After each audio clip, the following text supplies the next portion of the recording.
Good evening, everyone. All right. Welcome. Thank you for actually Happy New Year, right? Welcome back. It's our first meeting of the year. So we have about, I think, like 25 people here physically, and we have 11 person online. So actually, pretty good turnout. Um, so thank you for the facility, by the way, in terms of hosting us. Um, see, I'm trying to find where he is sitting. But thank you for Desale for actually hosting this wonderful place because I think it's one of the best places for meeting. Personally, but that's just me. But we're going to talk about. Let me make sure I have correctly here. So we're talking about deepfake today and deepfake technological manifestations, societal, sorry, moral and legal implications. I can't talk tonight. Run out of words. I think I'm standing at too much talking there. So tonight we're going to have Dr. Sundar Vedantam. Hopefully I pronounced it correctly. And um, for those who have not read his bio online, he is the ex-director of software development at Intel. He worked for a group called NEX, which is Network and Edge Group of the Intel Corporation at Allentown, Pennsylvania. I've known him to have not only the hardware skill, the technology skill, but also the software skill, as well as when I say software, also there's also soft skills too as well. So hopefully tonight, he's going to share with us the technology and implication of such a technology. So with that said, it's all yours. Thank you so much. Appreciate it. Let me share the screen. Today, we are going to talk about deepfake. Right from the name, you can immediately see we can approach this topic from multiple angles. So I did list out technological manifestation, meaning how is it getting done, what's happening, to societal, to moral, legal implications, etc. Before diving into the presentation itself, I usually like to talk about this Network Builders website. This is supported by Intel. Just go to networkbuilders.intel.com. You can sign in as a student. There is no fee or anything that is involved here. It's free, accessible to anybody in the world. It has some 300 plus courses that are taught by industry professionals, mostly Intel people. It's 25 different programs are there, which means if you are interested in, let's say, network security or AI, there is a series of courses that are strung together. So you can do them all, let's say 20 courses, and then that will get you to complete that particular program. So you become an expert on that particular field, right? And it's all for free. And this is not just to promote Intel technology alone. It is intended to educate the world in general, people interested in computer science more in particular. Diving in, what's the agenda? I'm trying not to put like too many bullets. So right away, you can see that this deepfake involves in all kinds of technology. So there is definitely innovation in play that we need to talk about. But it does connect to ethical, moral dilemma because it can do a lot of social harm that we need to be aware of, and how do we deal with that.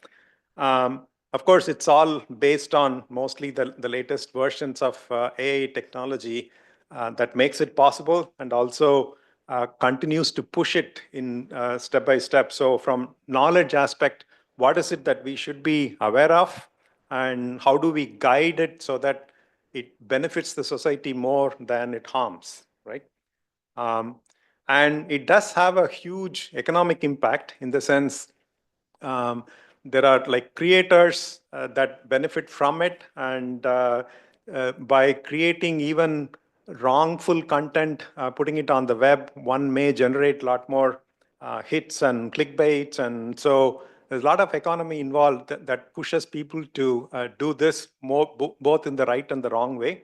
So need to be sort of aware of it. But how do we handle it? How do we guide it? How do we take it to the right channel so that things work out well is not going to come from any one silver bullet, right? So it's not going to be you do this, then this problem is solved and it's all kumbaya, not like that. So we do need to look at different angles in which this particular issue need to be handled, guided, so that we get to harvest the benefits of the technology in the long run. I'd like to start with this image. Some of you may know what this is. In Roman mythology, this is the image of the god Janus. It's a god of beginning, transitions, duality, doorways, and ending. So we'll come back to this to see why are we putting this in the beginning. Okay, so diving in, why am I even talking about this, right? So I'd like to show just a couple of pictures just to give some context. This is my elementary school way back in the 70s, and then later around the late 90s, 2000s, I went back. So that's when I took that picture. And this is the elementary school classroom, right? So when I was growing up, I used to sit on the floor, listen to lessons that were taught, etc. And when I go back, I still see schools like this all over the world.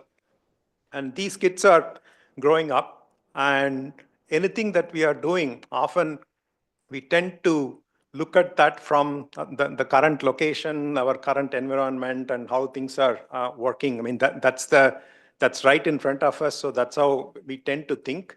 I just wanted to give you this sense so that you can see there is a thread running at the back of my mind to make sure that whatever we are working on, whatever technologies that come up, they do equitably in the right way reaches people all over the world, right? So that's why I want to keep talking about it in the community, in the universities, in schools, so that people get the right sense, so that not only us, people in US who are wealthy, who have all kinds of access or exposure, but people all around the world can still learn, understand, benefit, and make sense of this technology, right? So again, keep that in mind. So we'll try to tie that all up in the end.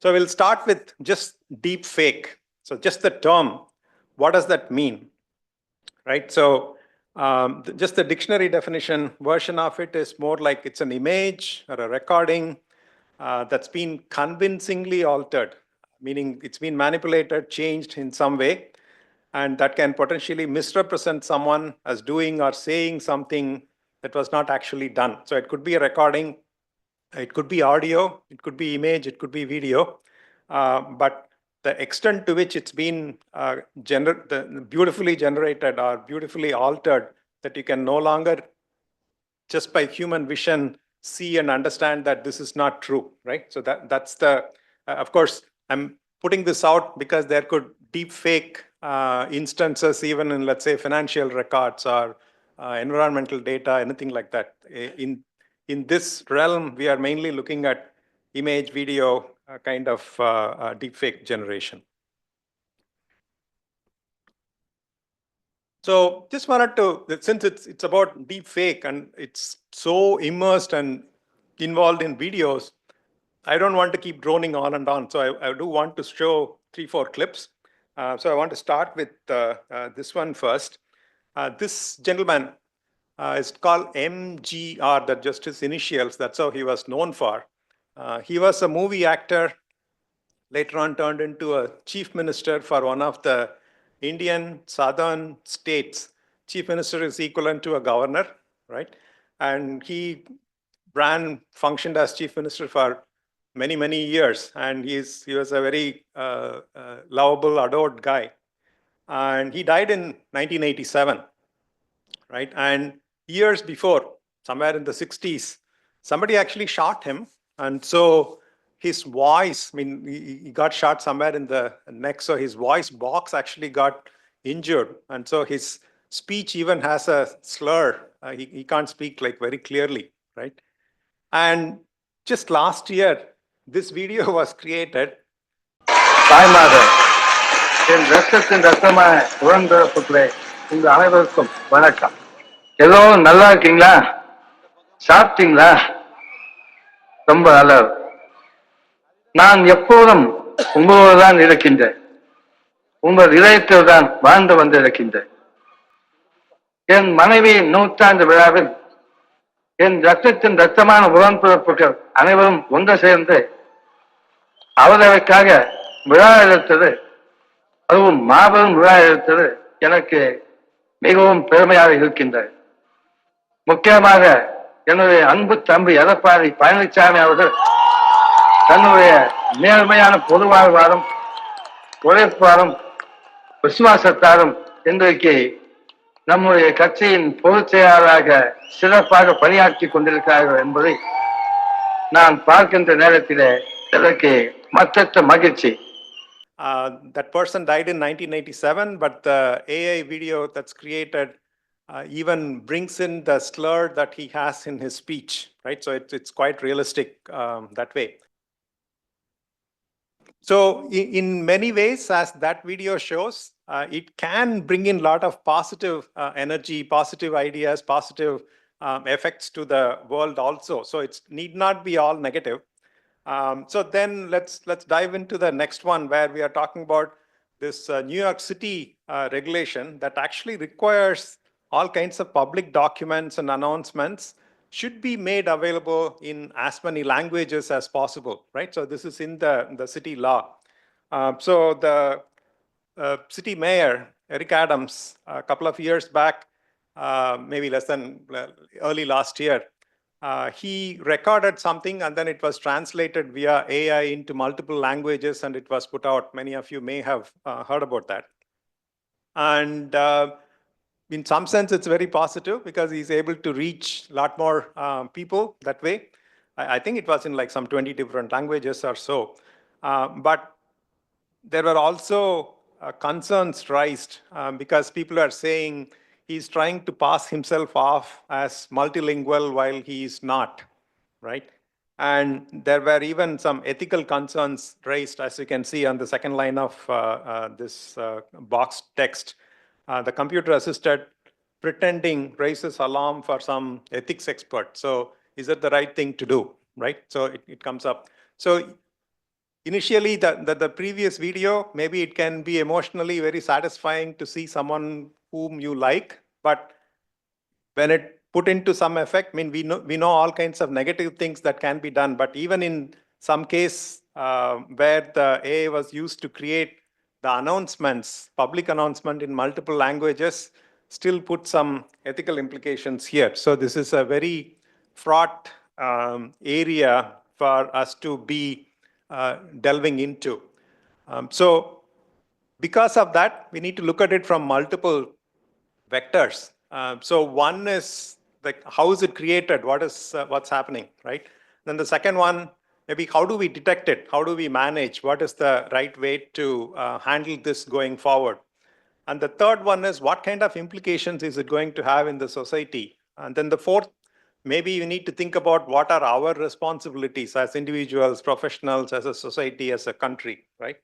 So let's dig into these one by one. So the first one, how are these videos created, right? So just to get into some detail, I won't go into a lot of math, etc. But anyone who's interested here, students working on it, if you are interested, just ping me and I can provide a lot more references and research paper references and so forth. So to start with, all the way back, not into deepfake, but on the outset, we know this is coming from AI in general, right? So we have artificial intelligence, meaning you have enough computing capacity now using which you can develop intelligent ideas, language models, videos, audios, and so forth. And within that, we have this machine learning area where we can throw a ton of data at it, machines learn, using which you can, again, come up with contents, languages, write-ups, and so forth. And within that, there is a subdomain that is deep learning, where we have a neural network. There are different kinds of neural network, CNN, RNN, and so forth. We put input in, the neural networks learns things, and then something comes out. And in between, exactly what happens in deep learning model is not very clear to us, right? So it kind of understands something that we don't really get, but we see the outcome, we see the output, and that seems to be really useful. And so we are starting to use them. So you can think of it as a simple neural network that's on the left side. So you have the input layer, and then you have the middle layer, and then you have the right layer. That's the output layer, the blue dots. So if it's just a simple neural network, we have programmed them in undergrad, grad school, and we know how it works. We know why it made XYZ decision. But when you dive into deep learning neural network, there are multiple hidden layer stages, and we don't really understand what goes on there. But somehow it kind of latches on to some characteristics that is of interest, right? So, of course, this could be extremely useful. So in this case, we are talking about something like Expedia sort of websites taking origin airport, destination airport, departure date, and airline, then trying to figure out what is the right price to charge for a given ticket, right? Can I minimize this so that? All right. Okay. So the price comes out. So, right. So we find it quite useful instead of doing it by hand. If you can do it through these models, it's much better, faster, much more dynamic, and so forth. But of course, we do lose control of like what's going on inside, right? So there are initiatives like explainable AI. Intel is part of it to kind of push the limits of what is going on inside and not let it run all the way through, but keep it to a point where it can be explained. We understand why, what is happening, not letting it make decisions we completely don't understand. So there are approaches, there are organizations that you can look into that are trying to bring some sanity, some control so that it doesn't overwhelm and it doesn't go somewhere. But now that we have that neural network model, how do we actually create these videos, right? So we can start from images first. So what the generative adversarial network models do is this. It's generative because it's actually creating content. We'll talk about adversarial in a sense. So we initially take real images, cats and dogs, whatever you can think of, maybe like even 10 years back. Then we put it through a discriminator network. So that's going to try to understand what is it, right? So in the simple example, is it a cat or a dog? Or is it a dog, yes or no? That kind of just a discriminator network. And then the predicted label comes out, right? It says yes, no, dog, cat, whatever the case may be. Years ago, we didn't have enough computing power, so we couldn't keep doing this over and over. But now, with much more computing power available, we were able to do that even like 10, 20 years back now. So once we keep doing this, we get a sense of the innate characteristics of that image. That's what makes it a cat or a dog or whatever else that we are looking at. Once we get that essence, we can start creating a d-dimensional noise vector, meaning initially start with just some random nonsense, right? Think of it like a gray screen image that's like all fuzzy. There is nothing there. So you give that to the generator network. Say you're trying to create images of a puppy. So it's going to create some fake image, right? So you have an image, and then you feed that into the discriminator network, which has already been trained using real images. And the discriminator image is going to spit out maybe a curse word, right? Saying, what the heck is this? It's like some nonsense. It doesn't make any sense. So maybe if you're trying to create a picture of a dog, you get a 0 for the initial information. So that is fed back into the generator network and the d-dimensional noise vector part of the system. So then it just makes some changes here and there, and then tries to create the next image and feed that in. And again, maybe it gets a 0. So it keeps trying it. Of course, it's a computer, and it's all like hugely powerful ones. And so every second it can do it tens of thousands of, maybe millions of times, right? So pretty quickly, at some point, it's going to get 1, 2, 3%. Yeah, this looks like a dog kind of thing. Keep looping, right? So, and you can keep feeding real images more and more to discriminator networks. So maybe it even understands several different kinds of dogs that are there and so forth. So maybe at some point it will start giving it feedback saying, okay, yeah, now it looks like 10% dog, 12% dog. And continue this loop even for few hours, even 10 years back, you can actually start generating the dog image or whatever else that you are trying to do, right? This is called a generative adversarial network because the discriminator network is, the discriminator is pushing back. That's adversarials, right? It's saying, no, this is not a dog. No, this is not a dog. And so because of that, it gets trained pretty quickly and pretty soon it can start generating images that look really, really real. So you can imagine the same model. This is what we are using even in video generation. But to that, one other aspect that's routinely used is this variational auto encoders, right? Won't go into, there's like a lot of interesting fun math that we can talk about in a proper class, but since this is more like a popular lecture, I won't dive into it. But the idea here is you take an input image and then you run it through an encoder. That encoder gives you that vector, somehow coding that information that it found in the input image into a latent vector form, right? Then you put that into a decoder, and the decoder is trying to predict what is it that originally created this vector, right? And by using this in a more visual way, you can think of this. So it's a Mona Lisa picture, but the input one that gets digitized, you get a bunch of some raw data that goes in, and then you create this vector, and then the decoder is trying to figure out if is this the output sort of thing, right?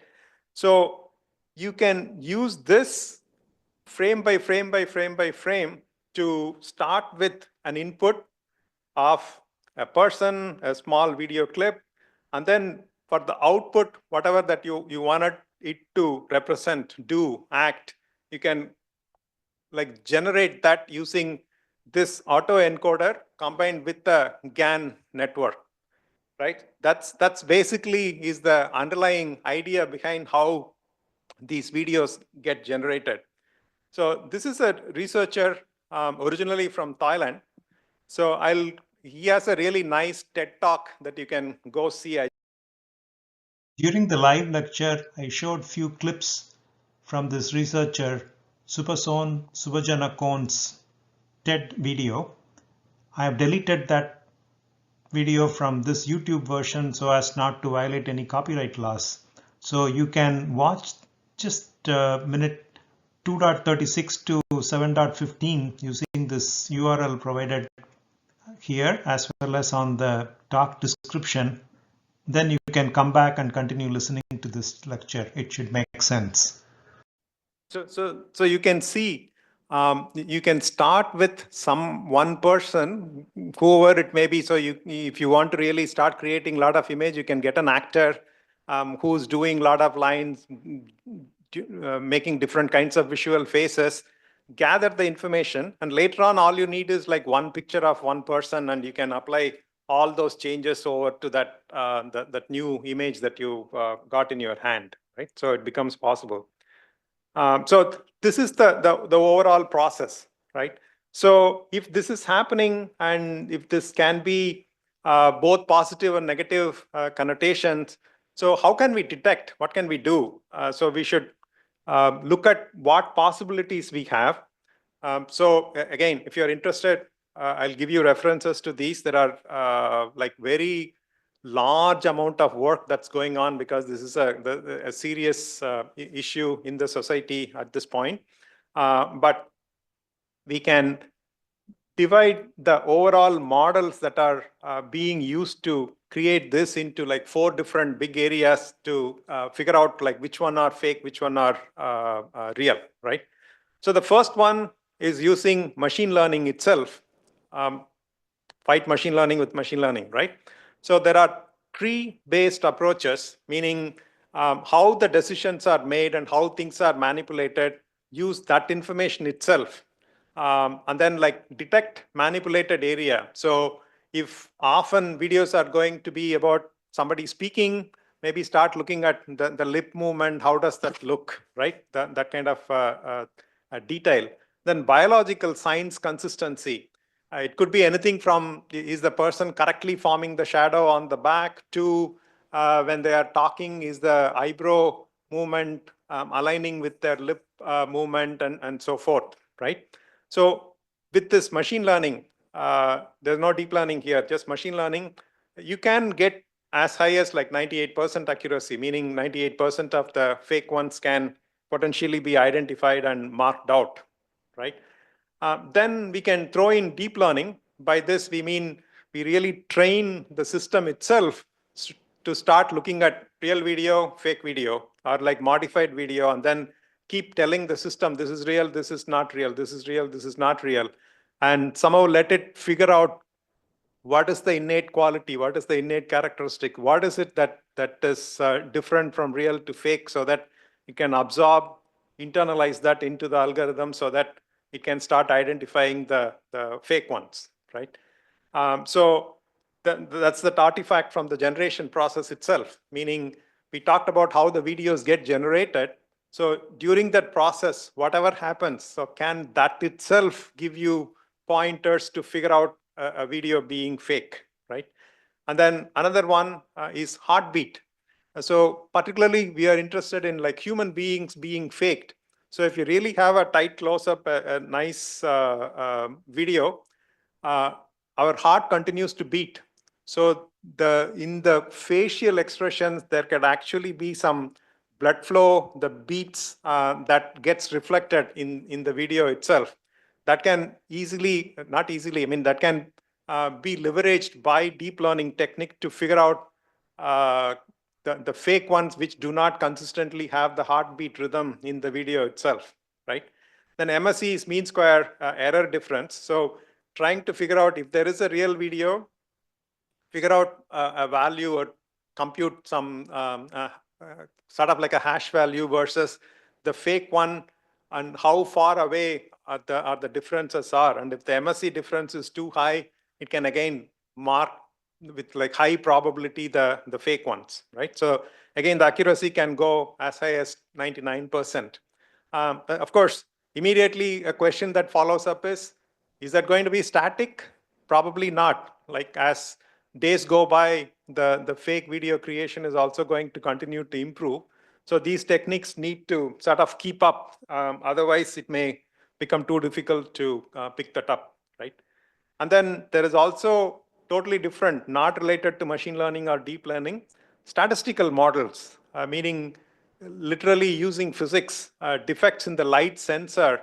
By this, we mean if when you make a real video, you use a real camera and then you are really shooting a person's video, there are defects in the actual light sensor that are actually reflected, pun intended, inside the data itself that you can sort of pick up. And then there is this notion called PRNU, that's photo response non-uniformity, meaning the sensor is picking up your image, your video, but the response is, it's not uniform, it's not perfect, right? So the imperfections in real video recording itself can be leveraged because the fake videos are going to look really smooth and nice, and the absence of such light sensor defects, right? So we can again leverage that and then figure out how it should be and how it is, and figure out the distance between the two and use that to identify which ones are real and which ones are fake. Right?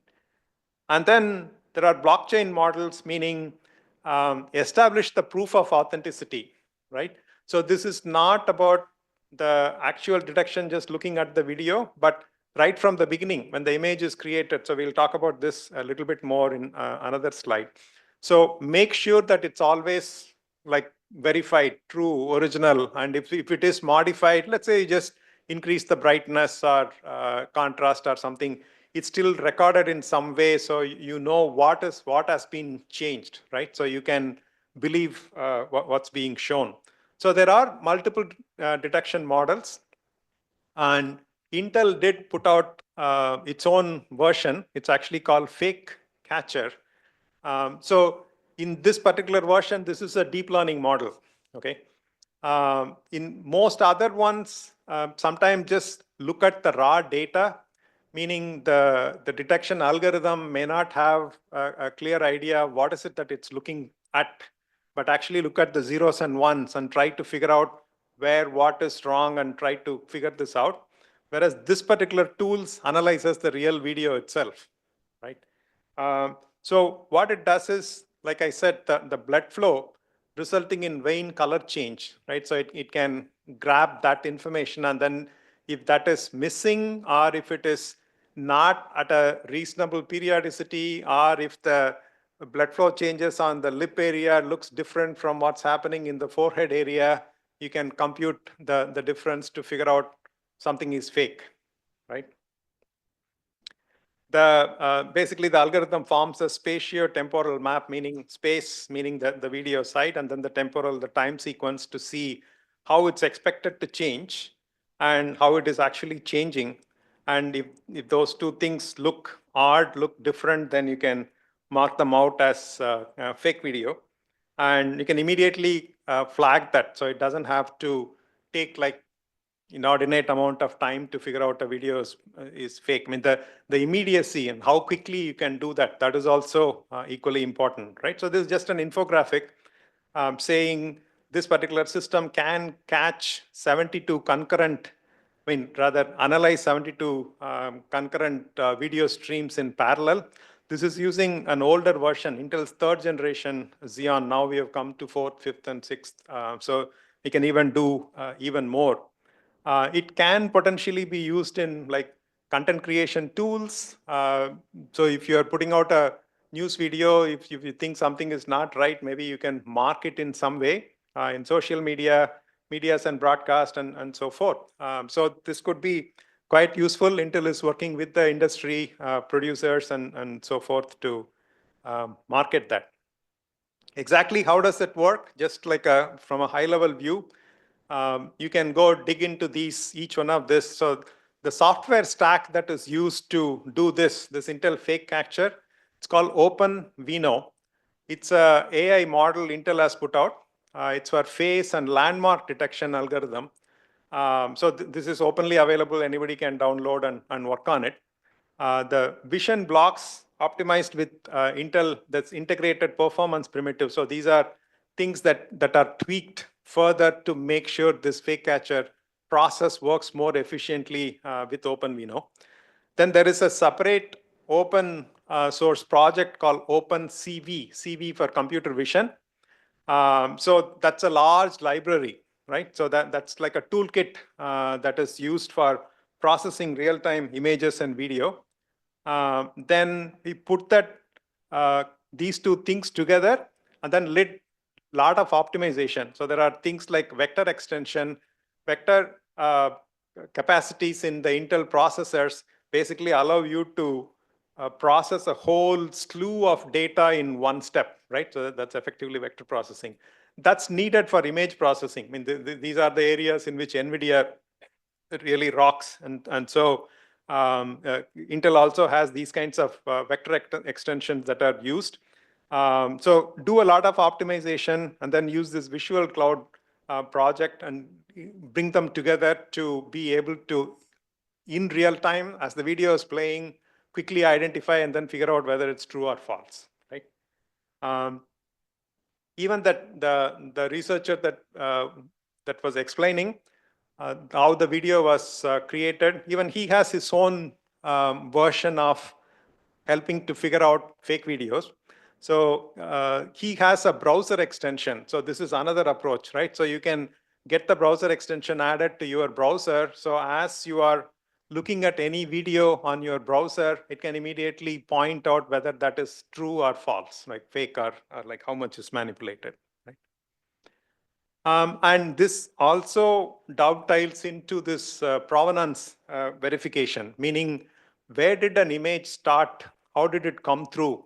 If you can always have it in like a registered package delivery, right? From source to destination, then you can probably believe that it's actually much better. So there is a coalition for content provenance and authenticity. You can check this out, c2pa.org. So it is a conglomeration of like multiple industry leaders, really big companies. So including Intel, there's like Meta and Amazon, BBC, they are all involved in this.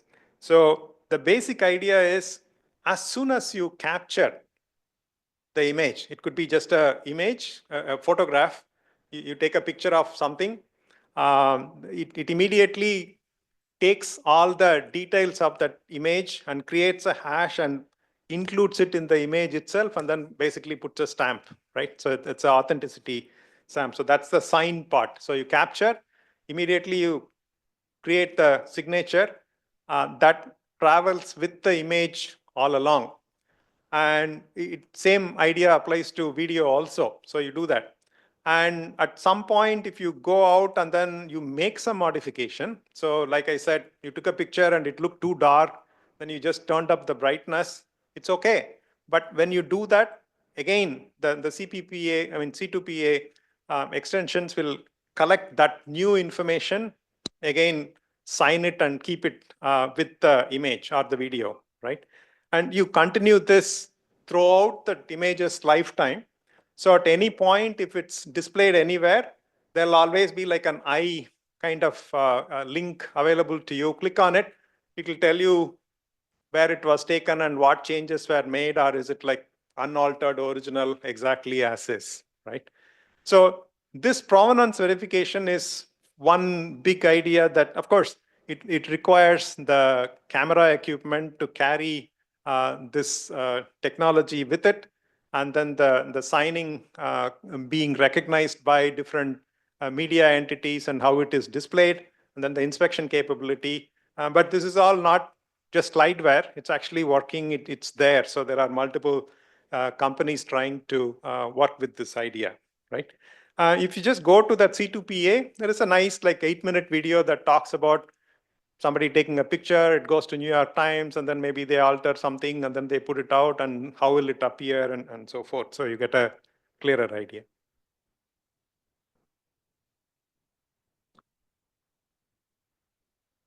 So those are detection approaches, right? So moving on. So what are the implications? So we said, yeah, it could be positive, it could be negative. So there could be some serious negative implications, right? So we should clearly be aware of that. In general, you understand anytime you fake somebody doing something that's not true, that can lead to serious consequences, right? So that we like intuitively get that, and we know what's going on in the world, so we do get that. But just to put this for completion, so the first thing is others believing what one has done, right? So somebody did not do XYZ, and the video shows them doing that, saying that, and that's not right. That may not be correct, right? So it can lead to misunderstanding, and victims may get deceived. Uh, we know what's going on. There are already cases reported where you get a video or an audio of your child abducted, screaming in some voice, saying some money need to be ransomware need to be given, etc. Those kind of situation, or even somebody saying I'm stuck here and give me money. Those kinds of fraud activities that are going on. So victims may get deceived. And quite often, we know women get abused or like mistreated more in these scenarios than men, or maybe older people get affected more than the younger people, etc. So misled crowd may cause physical harm. This has actually happened. Believing some fake video, I think in India, there were cases where a mob went and attacked someone thinking they did some XYZ, right? Which they did not do.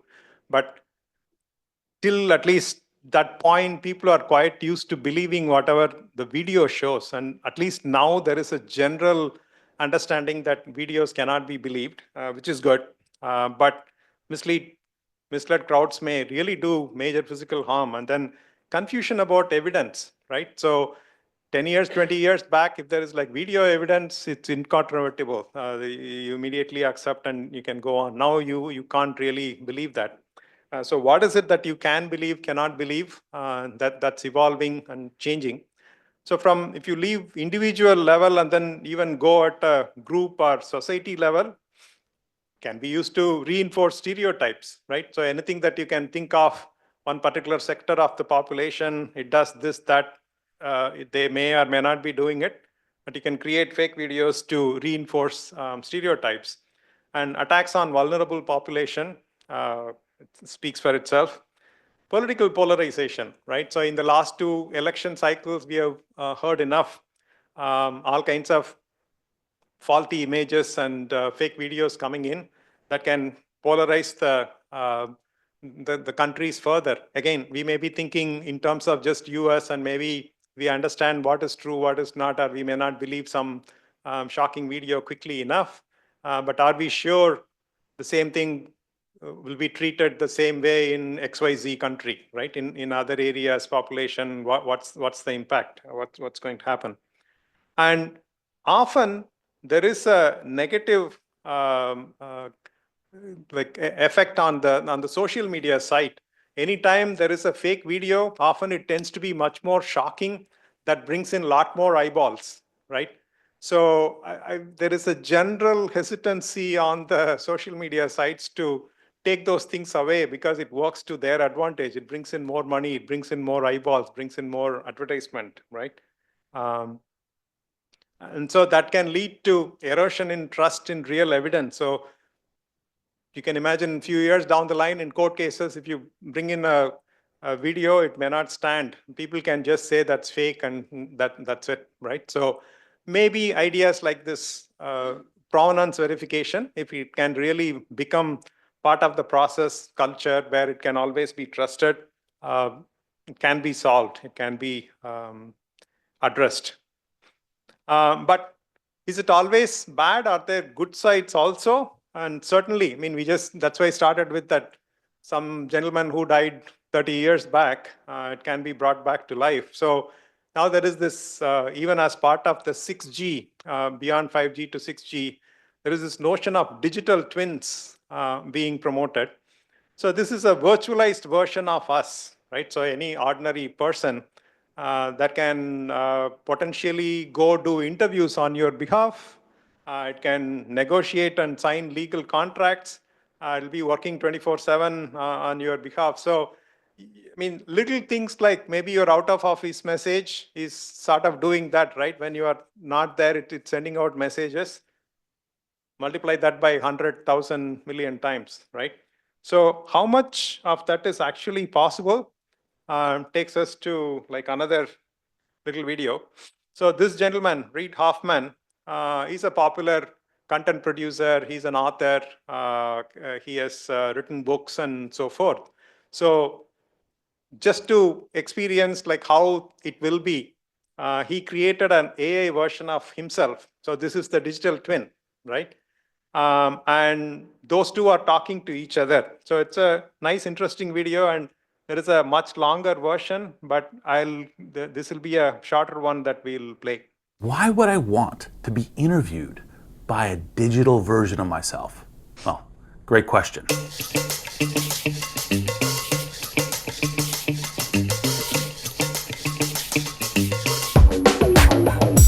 Reid AI, introduce yourself to everyone. Hello, everyone. I'm thrilled to be here today. I'm an AI-generated version of Reid Hoffman, his digital twin. My thinking and everything I am saying comes from a custom GPT that is based on 20 years of Reid talking and making content. So I've read all his books, watched his speeches, and listened to his podcasts. I think it gives me a pretty good sense of how you approach the world, Reid. So first, I'm going to challenge Reid AI with some questions to see what it can do and how good its content is in mirroring what I might say. Then the tables will turn, and I will challenge you with some questions about AI and tech. Of course, there's a second question, whether or not I'll answer. Well, okay. Challenge accepted. Let's get started. Let's take a real piece of work from me, blitzscaling. I wrote a 336-page book, and how do you explain it in one sentence? To a smart person, to a 5-year-old, Well, for the Star Trek fans, in Klingon, and as Jerry would explain it in Seinfeld. Okay, condensing your entire strategy from a 336-page book into one sentence, and starting with the explanation for the smartest person in the world. Blitzscaling is a strategic acceleration of organizational growth to seize market dominance by prioritizing rapid expansion over efficiency, leveraging capital and network effects to outpace competitors in winner-takes-all markets, despite the attendant risks to scalability and operational stability. Now, for a 5-year-old, blitzscaling is like building the biggest tower super fast before anyone else, even if it gets a bit messy, so you can be the leader of the tower game. And now for a Klingon, blitzscaling pus vittelheg duj luchar glutavistelhab doch vam viol, hoch competition vipo qa market dahara. And finally, like Jerry, in a Seinfeld episode, blitzscaling, it's when a company decides to floor it on the highway of business, ignoring the speed limit, racing to be the first to that big golden market share in the sky, all while hoping they don't run out of gas or, hit a tree. It's like, who cares if we're burning cash like it's a bonfire? We're getting to the front of the line, baby. Efficiency? Please, that's for those in the slow lane watching us fly by. Great set of answers, even if the first one reminded me of business school bingo, which I'm not quite sure I would have done that, but a very, I wouldn't say compact sentence, but a very long sentence with a lot of words. And, again, one of the things where you have a superpower that I don't, I have no idea what the Klingon stands for. I played it a little bit further just to show that it actually picked up and did some even verbal cues, like Jerry usually does, like some tone intonation that was reflected in like how he was doing it. And when he is actually talking, like moving his hand and head, that's all mimicking the original author himself, right? And you can see, and of course, the Klingon is an interesting thing because the original guy doesn't know Klingon at all, and so this can still do that. So that's an area that shows that your digital twin can do a lot more than what you can do, and there could be benefits to it, right from maybe you being able to speak in languages that. So who do you think is a better? You don't understand, right? So that's digital twin. This is just one thing that's already possible. This is on the YouTube. There is a longer version, right? So you can go check it out. But we are talking about a lot more than that. The things that a digital twin can do for you. And beyond that, once you can do this, it can be an educational tool, right? So you all may recognize the person on the right, that's Richard Feynman. Imagine him explaining quantum string theory to people. And there are a lot of pedagogy that basically says, if you are not delivering content, teaching the student at the right speed, at the right level, at the right language, you are practically speaking in another language, right? Deep can certify to that. So it's really important to tailor the content for each student at that level. And it's practically impossible. You can't, that solution can't scale right now. But if you throw in AI, if you throw in Deepfake, Richard Feynman could be teaching string theory to each one of us at whatever level speed that you are willing to absorb it, right? That can be like a phenomenally game-changing difference in education. It's definitely not the same thing as reading a much longer book or just looking at some slides or just some pre-recorded lecture that it's a different level, right? So this can go a lot more. And this one, Aitana, is actually a Spanish AI model, a company which was trying to, it's an advertising company. They were trying to do advertisement for different products and services. And whatever influencer that they were working on, quite often they found they are not that reliable, right? So maybe they are not showing up properly, or they are not saying the right thing, and or they want a lot more money. So they came up with this particular AI model, and she's making a ton of money for that company because she can be there in multiple places, say exactly the same thing that the company wants, and so forth. And using this, other countries, so for example, India and China have started TV channels where there is like 24/7 newsreader, weather report, etc., that are run completely by AI models now already. Okay, and they are trying these to run 24/7 channel without costing that much money. And there are new video editing tools that are coming in that can potentially speed up like movie editing process. So for example, you have a video and now you think that this person should have said this word after that, right? And in the past version, you need to go and reshoot that.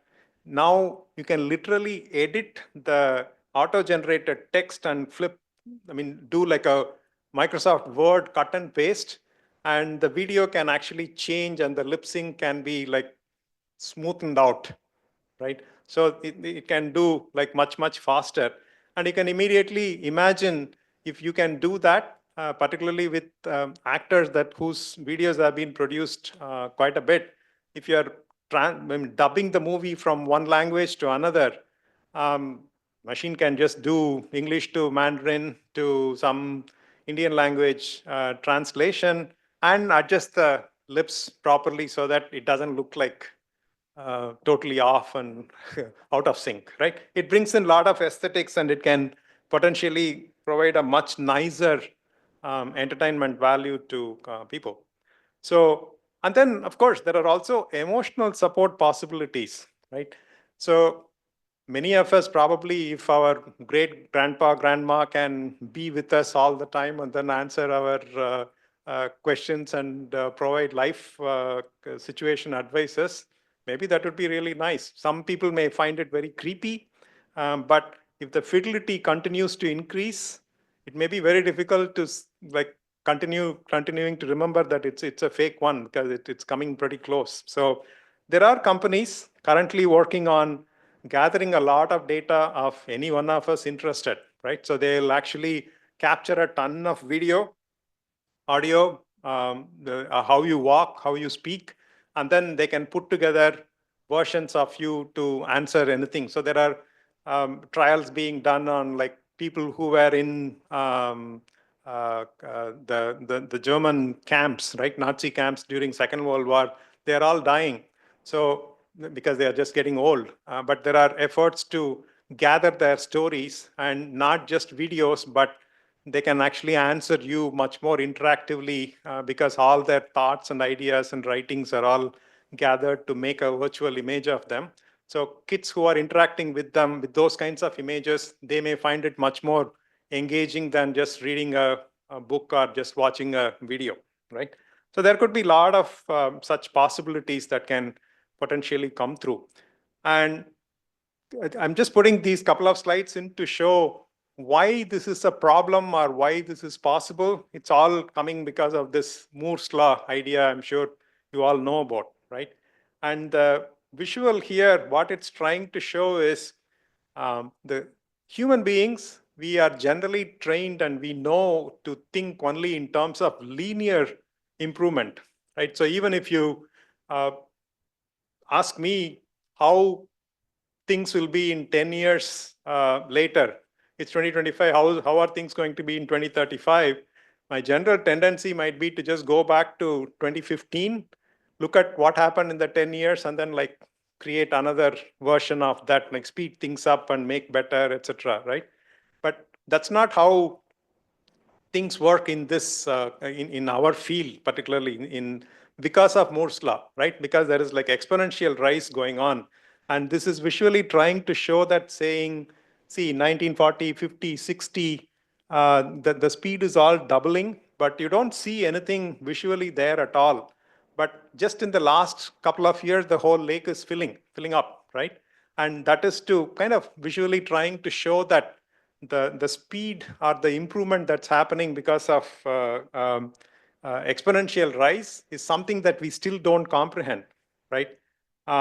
So this is a chart from Ray Kurzweil. So again, you can see the y-axis on the left side is on a log scale, right? So the line here showing that's like linearly just going up, This one, it's basically indicating that this is an exponential rise because this is a exponential scale, right? So it's just going up so fast. Because this is happening, of course, number one, all that we are seeing now is becoming possible. So this is a nice chart that shows year after year how much of computation was actually possible. And by 2050, there is projection that Kurzweil saying everything can be like computed with the amount of computing power just for $1,000 worth of money, right? Uh, because this is happening, it also has the effect of every technology that's coming up getting spread much faster all over the world, right? So if people keep talking about, oh, printing press came and then we all adjusted, etc., whereas this is going to be like much faster. It's not going to take 50, 100 years for it to like spread around the world. So if you really go back and ask people over time how things are going to change, so this is like the trajectory based on past growth rate. So this is what we are normally used to. That's why I said, if you ask me how things will be after 10 years, I think it will be here because this is where we were 10 years back, right?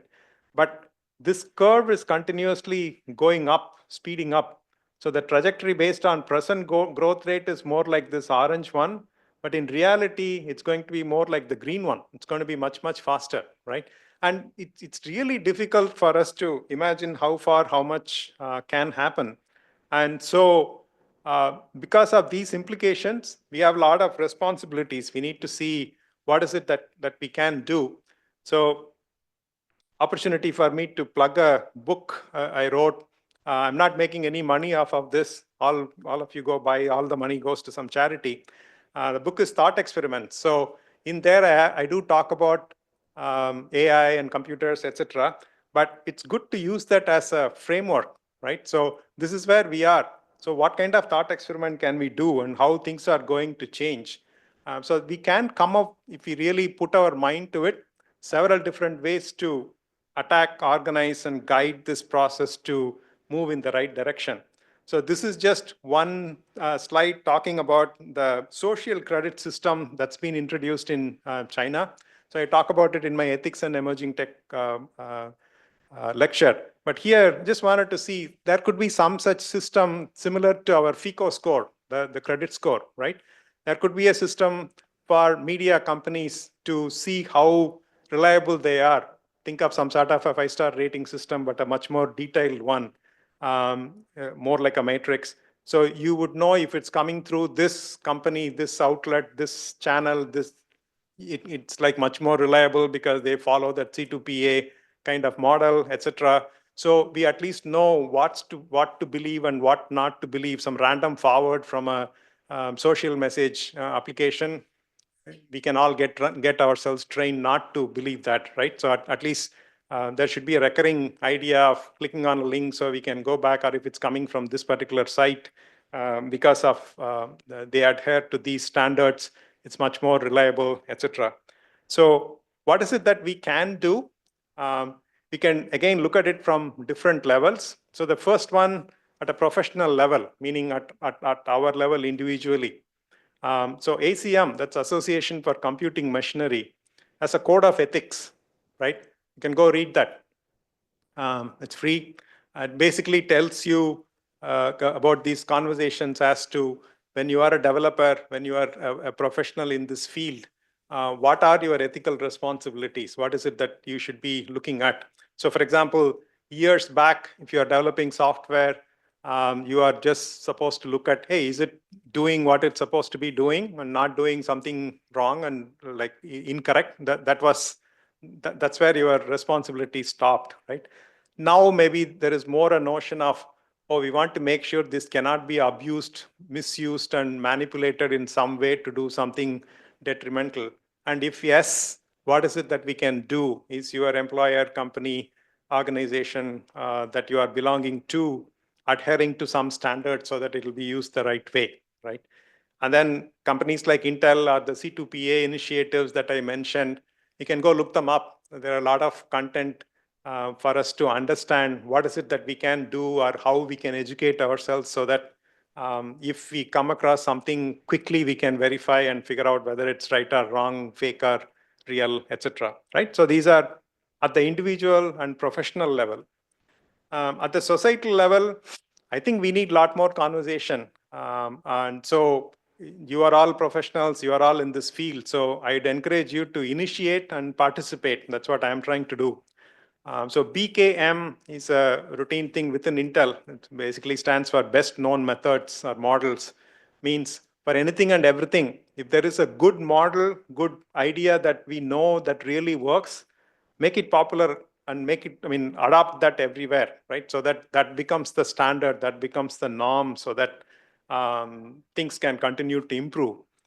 So stop forwarding some nonsense, right? So it may be interesting, exciting, particularly when it's like very wild, when it's very uh, kind of spine tingling, people tend to forward stuff. So don't do that. And then exercise moderation in the sense, just don't fan the flames, right? So verify that what you are telling, sending, forwarding is all true and it's reasonable at your level. This has to become like not just one person, but at a societal level, this has to happen. Teach children to resist and ignore the negative effects of deepfake, right? So this is becoming a serious problem. I mean, there are websites like Nudify. You can take somebody's picture just with one click, you can make them look nude. I mean, it may be for school children, it may be amusing, but the negative effects are really, really serious and traumatic. So need to teach children to this is the age that they are living in. So let's get them used to these and make them act right, develop empathy, right? So volunteer, interact with different segments of the society. This is why I originally started out with that little school thing. Often we may be belonging to one particular income group, industry, geographic area, etc. And our thinking may not really encompass other segments of the society that may be facing the same thing, but having a much more severe impact, right? So how is it? Where is it? It could be not necessarily just like money or anything. It could be age-based, etc. Right? So keep thinking in that multiple dimensions to get a better sense of the effect that it's having on the society. And at the national level, there should be support for reasonable regulations. In general, the reflexive reaction now is regulation. No, we should back off from that, right? So not necessarily. I really think we often, again, take one sliver and then just focus on that area. But if you often look at more broadly, you will see there are much better ways, models in which things work in other domains, other industries. So for example, in the CRISPR biological gene editing thing, there is a clear understanding, worldwide moratorium saying we won't do gene editing and then let new babies be born continuously, right? If that's possible, there should be similar corporate responsibility, developing some reasonable moratorium and what's allowed and what's not allowed. All that should be possible in this domain also. So if there are regulations proposed, you don't need to reflexively say no. Let's try to understand where, how, what's happening, and then develop your own framework. That's one thing that I really keep pushing. Often, if you read an article, if some argument is presented, it tends to be a very small sliver. So with like very limited information, you can paint all kinds of pictures, right? So my own personal framework is anything presented to me, number one, I want to ask, is the picture complete? Are we talking about the whole thing or just like one sliver that's giving us one sort of picture that may not be true in a broader range, right? And the second question I always ask is the solution being proposed, will it scale? Is it again trying to answer one sliver of one small corner in a very emotionally rushed way, or is it actually a properly thought out solution that will scale well and work everywhere reasonably, right? So whatever framework that works for you, try to develop it and keep it consistent, ask it all the time so that you get to a consistent framework of understanding how the world is evolving and how we can move forward. This is my life's motto: be kind, be curious, and be connected, right? The be curious in the sense, understand all these technology. We don't need to get scared, get moved out, and be connected. That being connected probably will bring the required empathy or understanding for us to do things right. So this is kind of my last, one of the last slide. This is just to show that as we were talking, there may be like other parts of the world, when we talk about that, we tend to think they may be lagging and they may be affected more. But I wanted to give a counter example here, saying this is a trailer for a new movie called Maharaja in Denims being made in India that's coming out this year. It's 100% deepfake. Okay, so I mean, we know small clips are being made here and there. They are just diving in and then moving on. So पंच आपकी सोभ है सहरो नाम लहौरा नर नारी जामे सदा विपत देश सिरमौरा पानी ओ धान जिथे भर के फल देत सबे सुख कों पो है। 18वीं और 19वीं सदी के लाहौर दरबार से पूरे पंजाब को संजो कर रखने वाला था एक बुलंद और बेमिसाल किरदार, महाराजा रंजीत सिंह। और आज महाराजा महज एक कहानी नहीं, पूरा इतिहास है जिसका सानी पंजाब को आज तक नहीं मिला। उनके बाद पंजाब बटा, बिखरा, खून से लथपथ हुआ और आज भी उसके कितने ही घाव रिश्ते हैं। उम्मीद मायूसी का रंग पकड़े कल की राह देखती है। ऐसे में क्या हो अगर शेरे पंजाब लौट आए, वही बुलंदी, बहादुरी, इंसाफ और मोहब्बत लिए।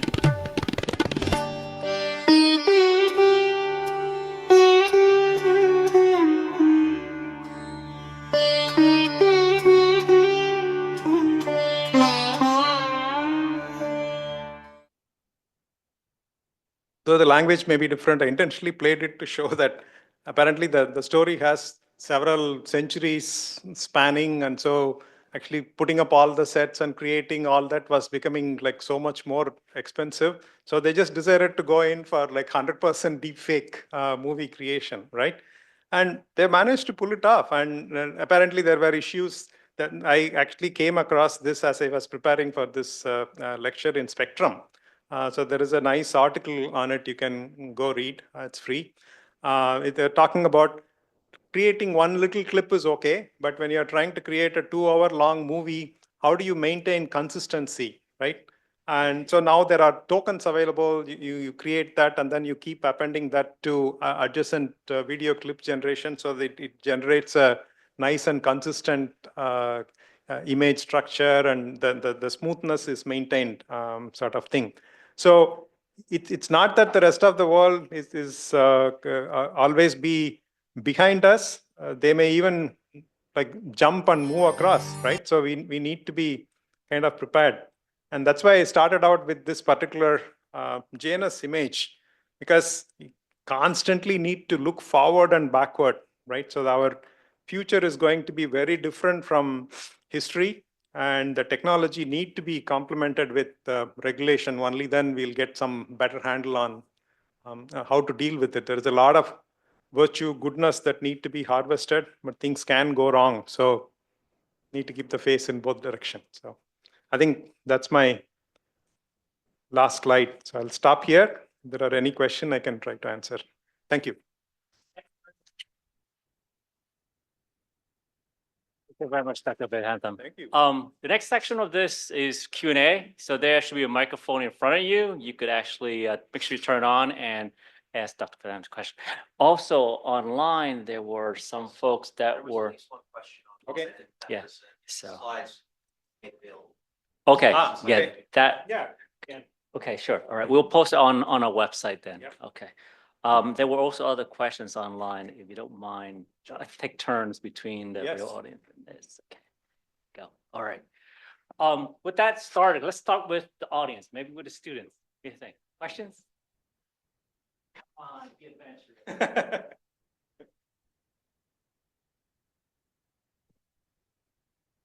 Hello, thank you for your presentation.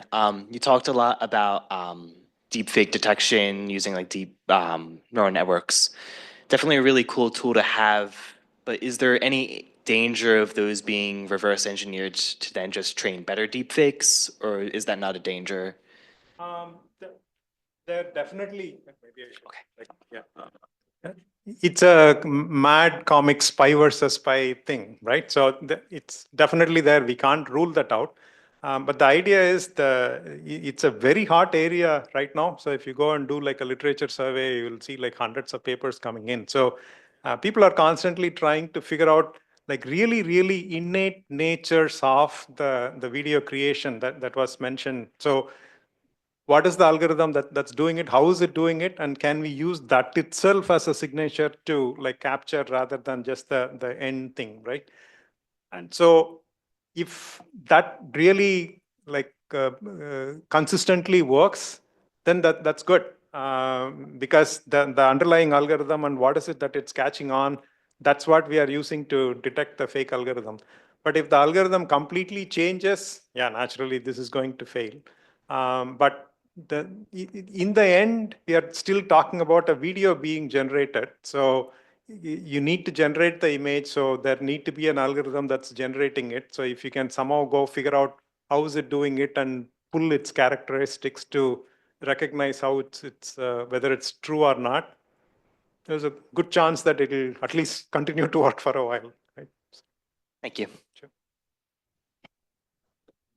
Question, yeah. Yes. Just echoing something from the chat. I think I stepped out for a moment. Will the presentation, all that stuff, be available somewhere? Yeah, I'll make a PDF version. The file is like 400 MB or something because I've like embedded all the video. But I'll create a thinner version and provide it to you. Great, thank you. Sure. Yep. Sundar, I have a question. Yes. This is a scary thing. I mean, it could turn societies into each other, conflicts, Sure. wars. Why don't governments mandate regulation where the plugins and browsers or whatever that gives you an indication this is fake or like the level of fakeness so that you could stop this nonsense? Currently in the US, I'm less optimistic, right? But Europe seems to be moving ahead a little bit further. There is the GDPR, General Data Protection Regulation kind of thing. There is work going on in trying to figure out how to make deepfake videos like easy recognizable and what need to be banned, etc. In the US, people mix up like free speech with any of this, right? So the progress gets like much more complicated. My consistent worry is the speed which the technology is going, laws are going to be like much slower and it's going to take forever to catch up. So yeah, I mean, other countries are working on, hopefully there'll be a better model and we will follow suit or something. So, but yeah, I mean, it can, I mean, I was reading articles I forgot which country in Africa. So I think there was like a do so campaign, something. People are using this left, right, and center to like polarize people, create all kinds of wrong images and push polls and election processes and so forth. So what ethics of using these tools should be taught to engineering and CS students? Oh, yeah. By the way, Jerry Trahan is my professor in my master's days, decades back. Since then, he's metamorphosized into a nice, good friend. So thank you for attending. The ACM site does provide some ethics guidance. And there are other organizations and institutions putting out similar guidance as well. The overall theme is that as these things evolve, the tools that we are developing, we should not only stop at asking, is the software we are developing doing what it's supposed to do, but can it be misused? And if so, how can we prevent that? So, for example, if you're creating a deepfake generation algorithm, maybe work with that C2PA to get that provenance thing going. So right from the beginning, it will always be marked as deepfake, right? That's like just one example. So I generally believe if we really think through it rationally, what should be done should become quite obvious. It's not really difficult. It's just that people either don't want to accept or there are competing entities. Maybe there is a lot of money to be made or then there is some political gains to be had and so forth. And so it's difficult to get people to converge. But if you really think about it, what should be done, I think often should become fairly obvious. Just want to dovetail what you mentioned. Sure, yeah. As a faculty at Kutztown, we have IT ethics classes required. So for IT major, computer science and game development. So, and one of the reasons it came up because of ethical issues of cheating and plagiarism. Yes, okay. So therefore, we actually required it, and we actually outlined the rules of what happened when we get caught. You literally get kicked out of university after a certain number of, strikes too as well. Okay. So we take it very seriously. So. Yeah, I'm sure universities would probably pretty quickly develop rules on cheat once, maybe you get one, cheat twice, you are kicked out, sort of thing that should bring some order to this process. Excuse me, a question for you. Sure. Do you see any parallels of an impact on content creators similar to what has happened with the music industry? And is there any learning that can be had from that can take us forward with regard to any type of regime of regulations? Sure. Yeah, I mean, that definitely is, right? So right now, in fact, AI is moving into the individual laptop level, right? Including Intel. It's not necessarily a huge data center with supercomputers trying to do ABC.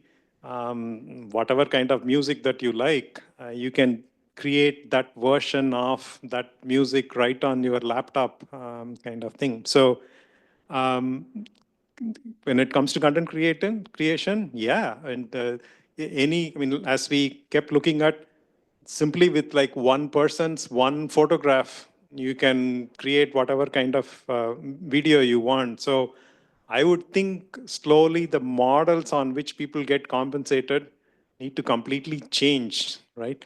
And I mean, I may not even be qualified to say exactly what that model should be because these things are continuing to change right now.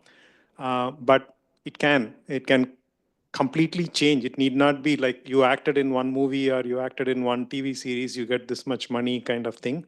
Needs to be something else. And another thing, this may be going in a slightly tangential direction, but I truly believe that our brains, it's all developing very slowly biologically, right? So we are still in the scarcity mindset that was applicable to maybe 100, 200 years back when we didn't have enough food or we didn't have enough, whatever, clothing, shelter, and so forth.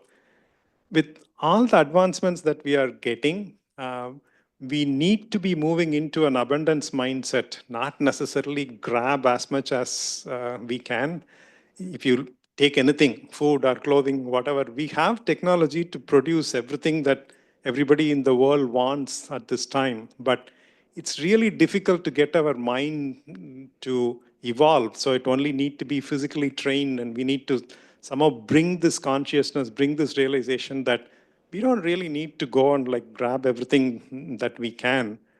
When we get to that level, and for example, you can go read this Anthropic CEO has put out a 15,000 word essay on like what things can happen if AI is used correctly, right? And the kind of changes that can come in can all be like phenomenal. So if you can really leverage, if you can change your mindset, maybe you don't even need to be compensated anymore because, I mean, things are available in abundance, right? So it may sound silly if I say that at this point because we are not used to such models yet, but with the changes coming in, hopefully we'll be pushed to such like blessed state in the future in our life. There's other questions on the board here too. Sorry, yeah. Ethical questions from possibly someone. MBA. Yeah. Someone learned how to beat deepfake detector and not make it known, we have opened a Pandora's box. How can we not be doomed? Yeah. I mean, it's always possible somebody does that and has not really talked about it openly, but that's where this open source model, the open research, etc., comes in, right? So I actually tell my own nephews and nieces, next generation kids, often we may be getting caught in a day-to-day politics or whatever else nonsense that's going on the world. But if you really step back and look at good work that's going on that often crosses national boundaries or time on big ideas, right? And along those lines, there are a lot of people all over the world working on these things, and they want civilization to improve, to progress, to evolve, right? So those ideas do come out. You just go and start looking around. So that competition, so even if somebody has developed some technology that they are not revealing, there are a lot more people, 100 more people developing technology that are being discussed, that's being in the open. So we can like educate ourselves on that. Yeah. Dovetail what Yep. you mentioned there. I teach cybersecurity too as well. And there is a tit for tat process of going back and forth.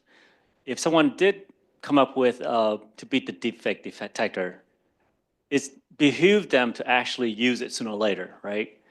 And they're to benefit themselves, because otherwise, why would they do it in the first place, right? So therefore, there's going to be a countermeasure on the good guide side to create something that.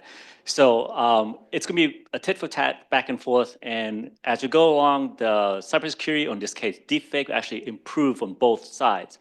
It might sound strange, but it's a good thing going back and forth, because we as society actually learn from each other, regardless good or bad. And once again, good and bad is very subjective to society and the timeline too as well, because I teach security and I've been with technology since the get-go, before the internet. I'm dating myself here, but when I started out, security was like a computer sitting in a room. The basic security is a lock on a door. People won't steal a physical computer.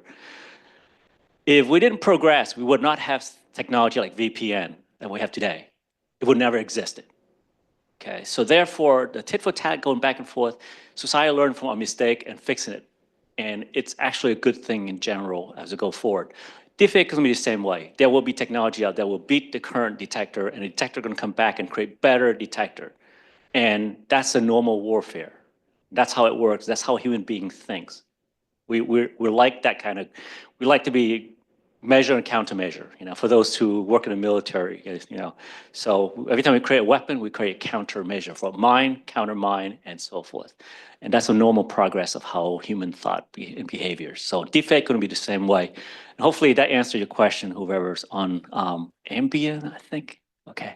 Yeah, Ambika. And yeah, then Praveen was asking, do you think educating kids right from school will help? I really think so, because this is like coming at us really fast, right? So I would say start from kindergarten, say, don't believe what you see online, right? So videos may not be true. So I do think we should do that. How do you think these deepfake will impact research, particularly the life sciences? I need to think about that.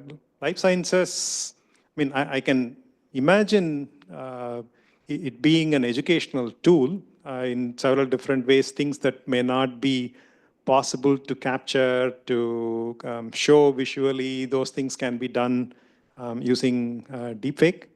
And I see Megha, I know her. So, I mean, she's a grad student in life sciences, so probably she can teach me more on how this can potentially help in that realm.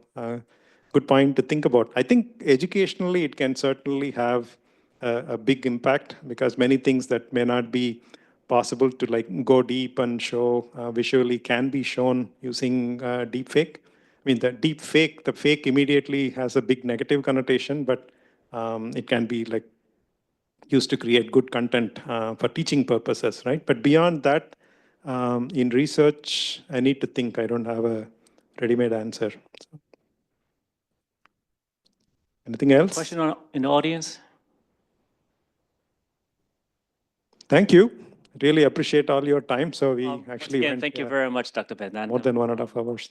Thank you. Thank you. Thank you. Thank you. Thank you for everyone online. Bye-bye.